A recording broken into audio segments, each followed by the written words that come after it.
Hello everyone, मैं सुमेर पांडे आपका स्वागत करता हूं द यूथ फोर्ट पर। तो थंबनेल और टाइटल तो आप देख ही चुके होंगे। आज का वीडियो है भीम और अर्जुन पर। ये दोनों महाभारत के बहुत ही इंपॉर्टेंट कैरेक्टर्स हैं, आप जानते ही होंगे। और इनके इंपॉर्टेंस के बारे में जो चीज़ें बाकी लोगों ने नहीं बताई है वो चीज़ें हमने इस वीडियो में बताई है। बाकी डिटेल्स जानने के लिए स्टे ट्यून्ड।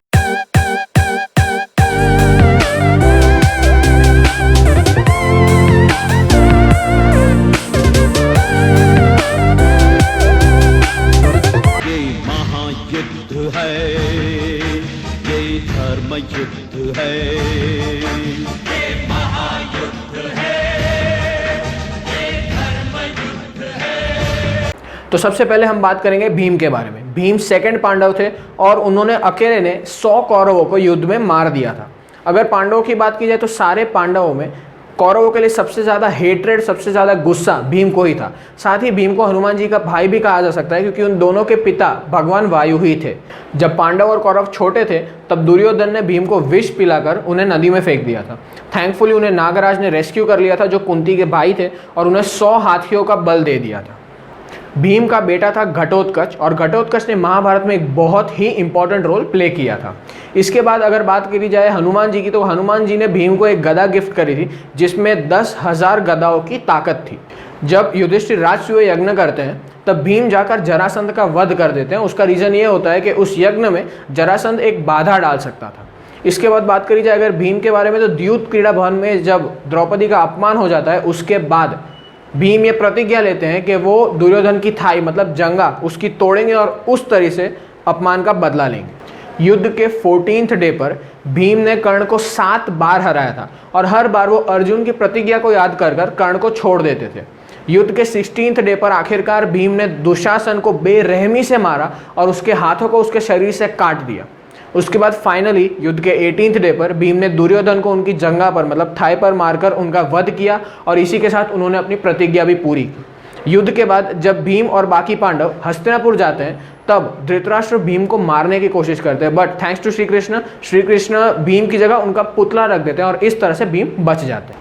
युद्ध के बाद जब युधिष्ठिर हस्तिनापुर के राजा बन जाते हैं तब वो भीम को हस्तिनापुर के प्रधान सेनापति बना देते हैं। जब पांडव और द्रौपदी अपनी आखिरी यात्रा पर निकलते हैं तब युधिष्ठिर के पहले Bhim was the last person to die, और इसका रीज़न युधिष्ठिर ये देते हैं कि भीम को अपने बल पर, अपनी ताकत पर बहुत घमंड था और इसलिए वो मर गए।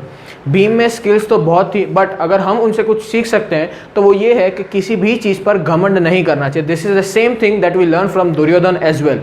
तो अब बारी आती है अर्जुन की। अर्जुन तीसरे पांडव थे और वो इंद्र के बेटे थे।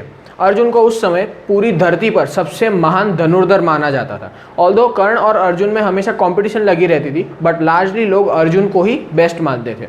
अर्जुन गुरु द्रोण के सबसे प्रिय शिष्य थे, यहाँ तक कि अर्जुन अपना इंट्रोडक्शन भी इसी तरह से देते थे कि मैं द्रोण शिष्य अर्जुन हूँ।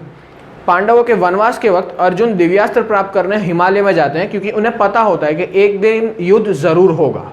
अज्ञातवास में अर्जुन खुद को डिस्गाइज करते हैं एज बृहन्नला, एक डांस और म्यूजिक टीचर, और वो मत्स्य देश में जाकर वहाँ की राजकुमारी को म्यूजिक और डांस सिखाते हैं।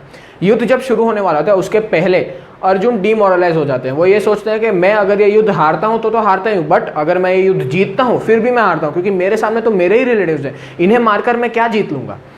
ऐसे में श्री कृष्ण उन्हें गीता का उपदेश देते हैं जो उनकी पूरी लाइफ बदल देता है, और आज तक न जाने अनगिनत लाइफ बदल चुका है। युद्ध के 10वें दिन अर्जुन भीष्म पितामह को बाण शैया पर लेटा देते हैं, जब उनके साथ उनके रथ पर शिखंडी होते हैं। क्योंकि शिखंडी उनके सामने खड़े होते हैं तब भीष्म पितामह कोई बाण नहीं चलाते, और अर्जुन उन पर बाण चलाकर उन्हें बाण शैया पर लेटा देते हैं।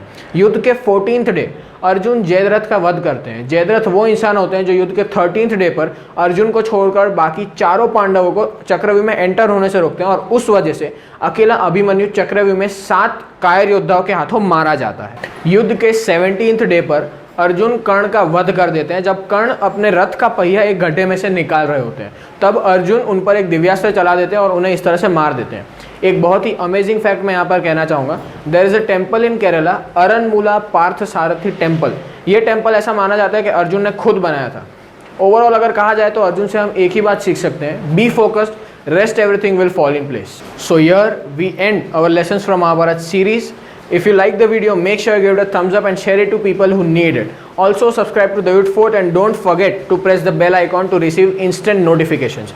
It was an awesome experience. आप सबके साथ इतनी सारी information इतनी डिटेल में शेयर करना, it was very very fascinating. Thank you for all the support that you have shown. Keep following, keep supporting, and we will keep creating superb content for you all. Thank you very much.